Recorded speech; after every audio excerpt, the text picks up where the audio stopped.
Okay, so mine is between V for Vendetta and Child 44, and it's about how governments, like communistic governments and dictators, they take over and they like control everything, but how do they get that power and how do they maintain it?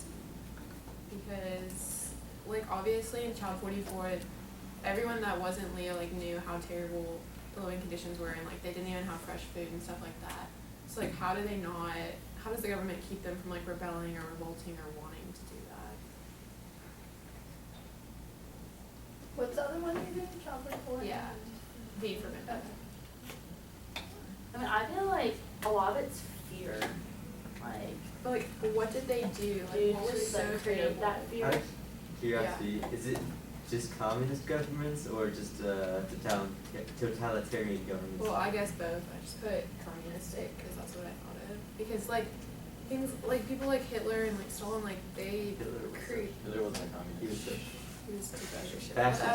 Fascist. Whatever. But still, The Nazis like were socialists. he still kind of like ruled these people, and like the Jews still couldn't get a revolt and like save themselves. So, like, how did they keep all this power? How did they get people behind them? That's my stuff.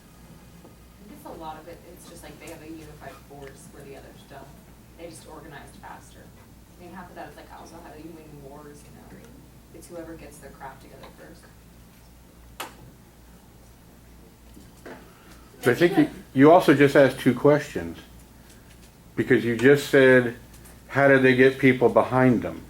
Yeah. So does that mean how do they get a country to follow the government? Yeah. Or how do they put fear in the people they want to control? Those are two different things.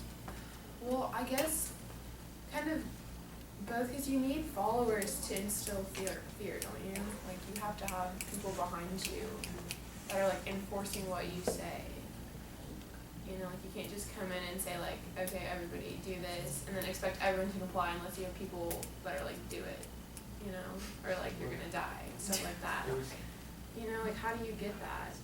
Or did like they start the thing with, oh, it's all happy, roses, love, whatever, and then all of a sudden, okay, Well, I guess it's kind of like, in V, the government took power by creating the virus, and it installed fear, and then the people who would become in charge of the government came in and were like, we'll fix this. And they fixed it, so they were seen as saviors. And similarly, in Russia, historically, when it was under the rule of the Tsar, and the Tsar was just as bad as, he was pretty bad. I wouldn't say he was as bad as Stalin, but he was really bad. He starved people, so it really made no difference to them. So, and then the communists came along and said, hey, we'll fix this if you support us. So people supported them.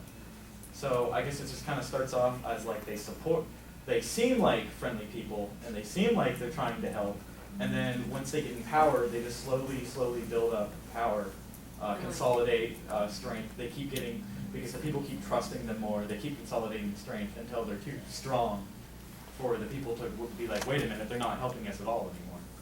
Do you think that the governments like try to overtake people with the intention of helping them and then it gets corrupted along the way, or do you think that they always have like corrupt intentions? Like they're like, we'll be nice to these people for so long and then we'll, you know, smash them. Something like my only research is when you're looking at these countries that have these like communist and totalitarian rulers, maybe like look at the people in the country, like how they were when they came over rule. If these people are in need, then they'll follow. It's not like Hitler. When they're in need, they'll follow a ruler. So maybe look at like the types, like the style of the societies in at the time, and like before it happened, and then like how it answered. Because that could have an effect on how like you have more power when like everyone else is weak. So if they need help, then they need help. Yeah. Well, I raised my hands because you kind of covered my point, which was like looking at this, what the society was like, what the government was like before the totalitarian regime took over, because like, if they kind of like tried to get the mold of what they needed. yeah, right. Like what led up to it, like what kind of need needed to be filled where that was able to like take over.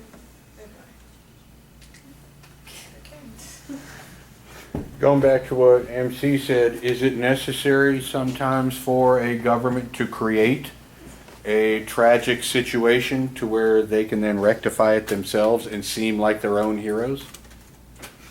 Is it necessary? The way he was saying, the government created the virus, That's- the government created all the mishap, and yet here the government is solving the situation. So they create the problem, and then they become the hero.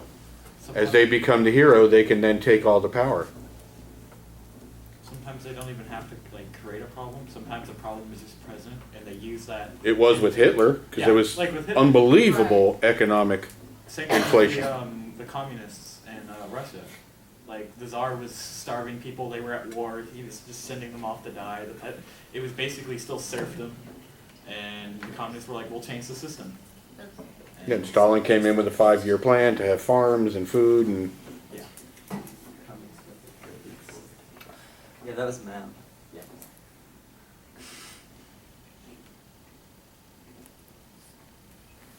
You should use that